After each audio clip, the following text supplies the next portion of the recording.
This is my strength, this is my strong Africa, and this is my African football! African football! African football!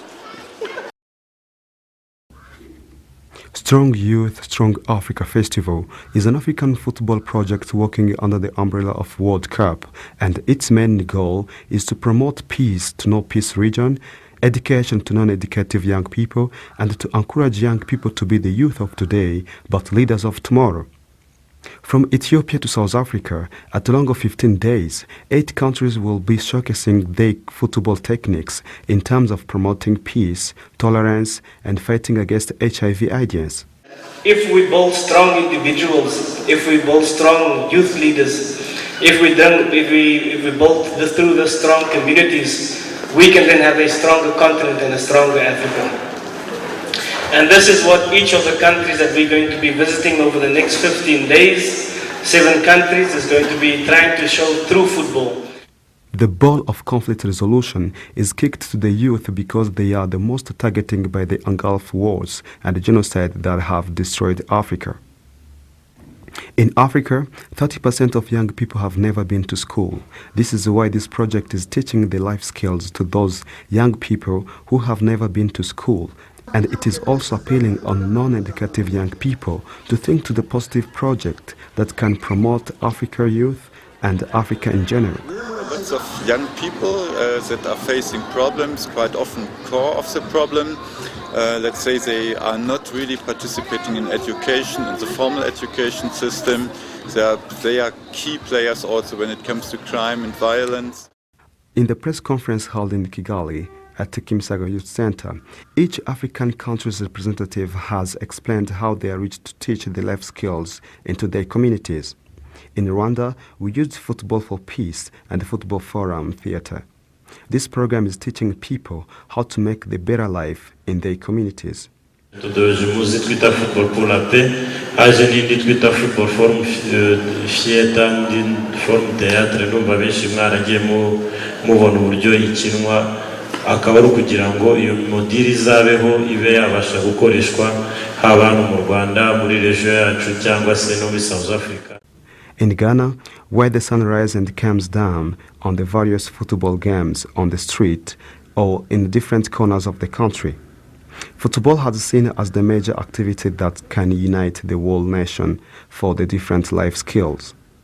Football is a universal language and it's no different in Ghana. Ghana, you cannot go for more than 10 meters without seeing kids playing football in a corner. And while we do not have the right infrastructure to develop the game, they make do. So if it's just a small pitch here, they'll put stones here and they'll divide themselves into teams and they'll play till the sun comes down. Sometimes even in the dark, they're still playing. We are passionate about our football. We love our football. We support our football team, but we'll be supporting Africa in this. In Ethiopia and Kenya, the new technique of revenge on the death of someone, you can revenge by the ball, not by the gun. For revenge, if someone has been killed, then don't take up the gun. We tell them, take the ball, and you can always revenge with the ball. So we organize tournaments when people are killed in one village and the other, so we bring the 2 villages together and they will have revenge and counter-revenge for as long as, until we get a winner. The young people had links from themselves to the Mandela's speech. The sport can unite the entire world. Nelson Mandela said just before the Rugby World Cup that sport can unite a nation. It was proved during the 1995 Rugby World Cup, where we had blacks and whites for that whole month of the World Cup hugging each other and supporting the South African rugby team. During the 1996 African Cup of Nations, we had the whole nation behind South Africa. And sport is a very important tool that we can use to unite the world, not only Africa but the world, whereby we can use it and give life skills in terms of HIV. So try as much as possible that you are not wrong. Don't leave the field.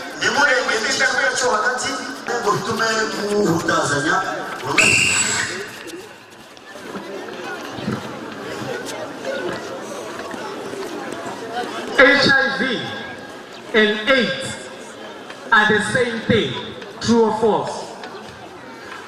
Virusi itera sida na sida ni kimwe. nibyo cyangwa sibyo?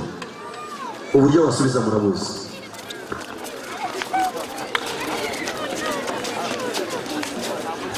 Okay, well done everyone. Let's come back. Let's do it again. Well done. Give yourself a hand. Now. All right. The aim of this exercise, you have to be as quick as possible. Don't look, don't watch where someone is going. We're doing it one last time. Let's move around. Let's move around.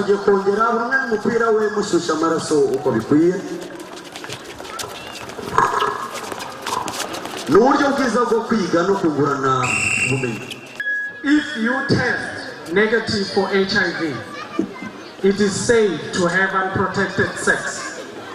Iyo wipimishije ugasanga uri muzima utarandura sida, wemerewe gukora imibonano mpuzabitsina idakingiye. Now ufata umupira. Unfortunately, you are wrong. You have to leave your ball there, run to the fence as quick as possible and come back.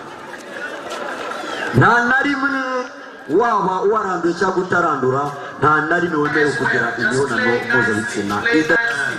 Ntiwigerageje kwegerana cyane ngo bitume muhutazanya.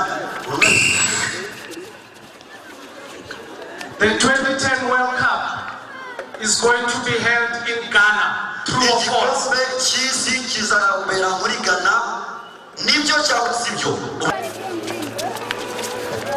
go, let's go, let's go.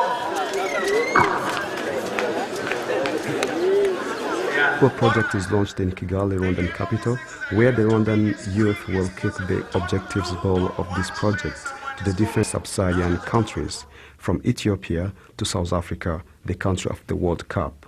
Seated under the beautiful scorching sun of Africa, I dream of a united, strong Africa. My mind reminds me that I am daydreaming. My heart joins in and assures me that even Martin Luther King dreamed. And his dream is slowly coming to pass. Even Nelson Mandela once dreamed. Kaka and Pele, both from very different backgrounds, but equally successful because of what they have made of their talents. Let us be exemplary leaders. Leaders who have ears. Leaders who seek advice. Leaders who take responsibility for their failures. Leaders who have Africa at their heart. And leaders who are human beings. Thank you for listening to me. I love Africa. I believe in Africa.